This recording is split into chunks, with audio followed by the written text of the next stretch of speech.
Hey, Crystal Maiden here, and welcome to part 28 of Wind Waker. And as I was saying in the last part, most of the bosses in this game are actually pretty annoying now that I think about it. Like, the fire dungeon one is okay, but kind of repetitive and basic. Then you've got the forest dungeon one, which is literally all about how terrible the boomerang's targeting system is, and how it hits walls and the sides of the enemy and just stops at it. It's way too difficult to collapse that boss. I like how you can one-cycle it if you're good enough, but this puzzle is kind of annoying, tedious, takes a long time to go through. I like jumping from here to here, that's satisfying. But anyways, yeah, I hate the forest dungeon boss. The boss with the big hoe, it's kind of hard to tell because of the camera angle and how big the boss is when you're picking him up. It's kind of hard to tell that you're facing a spiked pillar and that if you press A, you'll throw him at the spiked pillar. It's easy to throw him at an angle rather than straight ahead at a spiked pillar, and then all of a sudden you get cheated out of a hit and the boss gets dragged out. So that's some bad design. And then there's the Wind Temple boss, which literally has its entire challenge be based around the fact that it doesn't have a good targeting system in this game. Because, like, shouldn't the boss be of a higher priority? And why are those enemies even there at all? Like, there should not be regular enemies in a boss fight. The focus is on the boss. So in retrospect, it's only really the fire dungeon boss that's any good in this game. I mean, the bosses do achieve a epic feeling, they're challenging stuff, but I don't know. I like how you can, like, see, I one-cycled it because I had the Master Sword, so I was able to deal more damage. So that's good, but like, I don't even think you can have the magic armor in any of these boss fights because it just assume that you wouldn't have had it at that point in the game. It's just so lame that they take away your items. Like, it could have new strategies and give an actual point to the padding out boss rush. When I said that Ganon's Tower was really not a dungeon, I meant it. Like, it has its own dungeon-like challenges right before the rematches, but it's mostly there for the sake of padding out the way to the next area. I did something really stupid here. Do not run ahead while holding the jar, because that will happen. Ugh.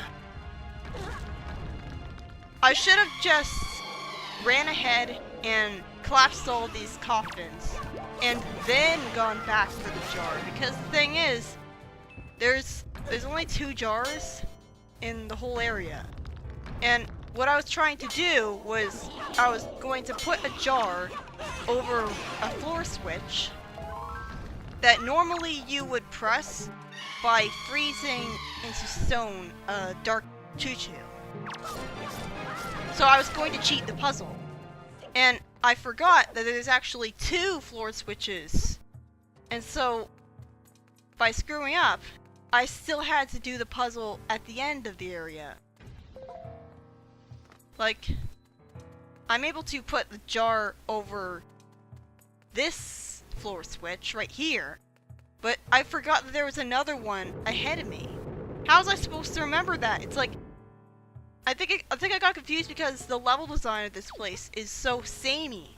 How was I supposed to remember that there was 2 of these for the sake of padding? In retrospect, I should have just ran ahead of these both times with the magic armor. Like, this is the one time in the whole game that you'll really make use of the magic armor, because you could just save a lot of time by running ahead of those things with the invincibility on. And, like, it's easy to get. Like, all you have to do is trade with the Goron merchants to get all 3 flowers for Zuneri's shop. I finally remembered what that guy's name was. But yeah, you can easily skip all of this by just putting a jar on the floor switch. That assumes that you even get the jar over there in the first place. Slowflake was able to do it, but I hadn't played the game in a while, so I naturally forgot that they repeated entire section of the level design. I just don't see why they have to... Ugh. That was padding. And he did not appear the last time I showed up. Anyways, Ganon Tower isn't really a dungeon. It's more like a boss rush area with one challenge before each boss rush area. And then, after beating all the bosses, you go through a really repetitious and pointless area with one puzzle, and you fight Phantom Ganon again. That's another thing. In fact, you fight Phantom Ganon again a lot. Like, redundant much? That's kind of putting a padding into overboard. Like, the only boss that you don't ever refight is the Tower of the Gods, because... Oh yeah, and the Helm Rock King, because he died. I don't know why Ganon couldn't have revived the Helm Rock King and made you fight him again, too, if he was able to revive, like, this boss. But the Tower of the Gods boss is like a test of your strength as the hero. It's not really an evil minion that Ganon made. So it makes sense that you wouldn't have to fight him again. Yeah, I don't see the point of being able to target him while standing up, because it doesn't really help. I did not need to pick up that skull. And what's the point of that lantern being there, just lying on the floor and getting in your way? With around 500,000 pre-order copies in America, Wind Waker was the most pre-ordered game ever, but ended up being one of the least profitable games in the series, selling less than half the number of copies Ocarina of Time sold. I guess a lot of people canceled their pre-orders? Pre-ordered copies had golden game discs, following the tradition of the gold cartridge for pre-ordering that Ocarina of Time went through. I have a gold disc, and it's weird because I always thought that everyone's disc for Wind Waker was gold. To the point where I associate the game title Wind Waker with the color yellow. It's really weird for me to think of the concept of people having a disc of Wind Waker that isn't gold. I also heard that you can get Wind Waker and Ocarina of Time's GameCube version comes with it. So I always thought that was the pre-order copy version, because I never got Ocarina of Time on the GameCube. Of course, I don't really think that Ocarina of Time's GameCube version deserves to be called the GameCube version, because it doesn't bother to update the graphics at all. Like, the graphics still look extremely blocky, and like, I can sort of look past the terrible looking human models, but when you're playing a Zelda game, a 3D Zelda game, it's about looking at the landscape and trying to figure out what to do.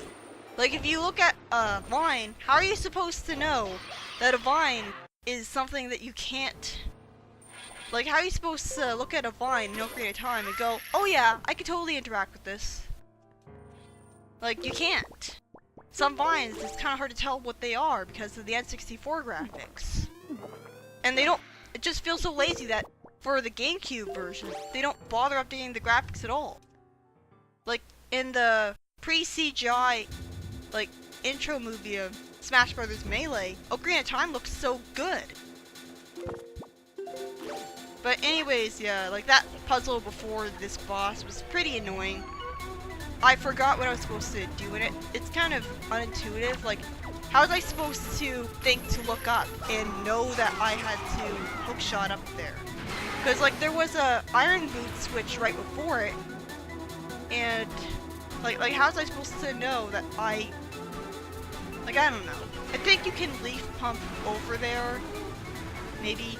Like, in fact, I'm pretty sure you can, because speedrunners have to do that, because when you're playing a speed run for a world record, they always skip the hookshot. Like, they always skip the hookshot because, like, it requires an entire hour of game time getting hookshot. So they skip it using, like, zombie hovers and leaf pumping.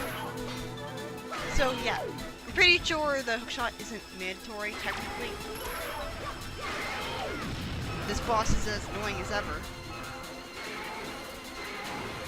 In the Japanese version of the game, you could destroy the barrier. You could destroy the barrier outside Hyrule Castle by just walking into it, and that would activate the cutscene.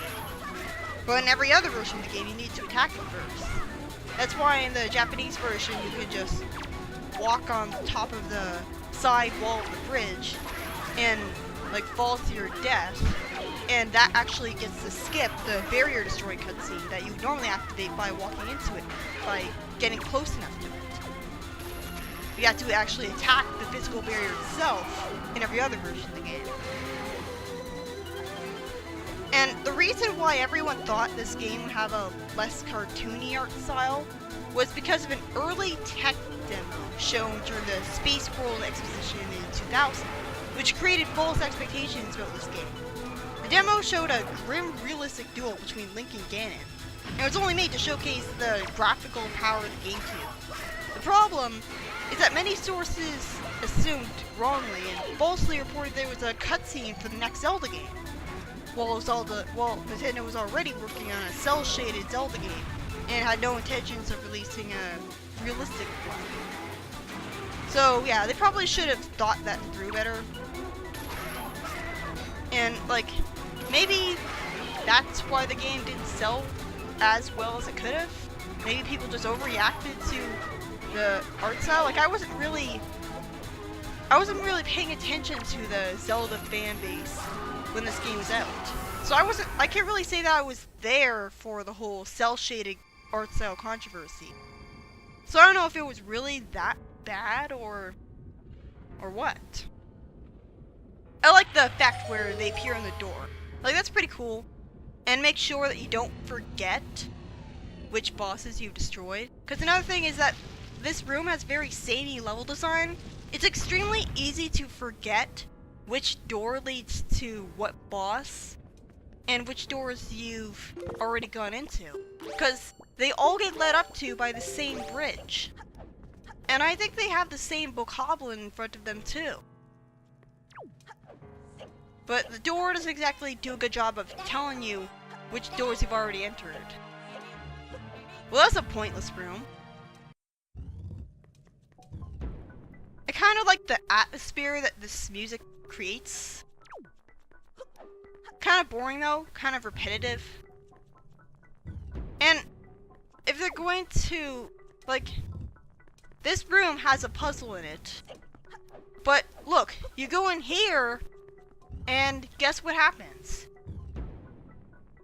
It tells you the answer to the puzzle. Well, what was the point of that? The only challenge is that it takes such a long time to show you the torches that it's very easy to forget what the answer is because it took such a long time telling you the answer. So there's that, but what's the point? Like why can't the boat just show up right away? Why did, like, if Ganon could have made a puzzle that made it harder for Link to get the boat here, then why didn't he make a puzzle that was impossible for Link to beat, instead of one that has the camera tell you the answer? I don't know, it's so pointless. It is very convenient, the reward for this though. Like, it allows you to exit the dungeon and return to this exact spot in the dungeon whenever you want. It really makes me wish that every dungeon in the game had this. This was the first and possibly last Zelda game to use pre-rendered FMVs for cutscenes. They're not in-game all the time like in Twilight Princess. And with the Mega Jump code, you can actually tell which cutscenes are pre-rendered because in the ones that aren't, you can jump in them. So that's pretty funny, like using the Mega Jump code during a cutscene. But the pre-rendered ones, you can't jump in at all. I don't think I noticed any difference in, like, looks between pre-rendered cutscenes and normal ones.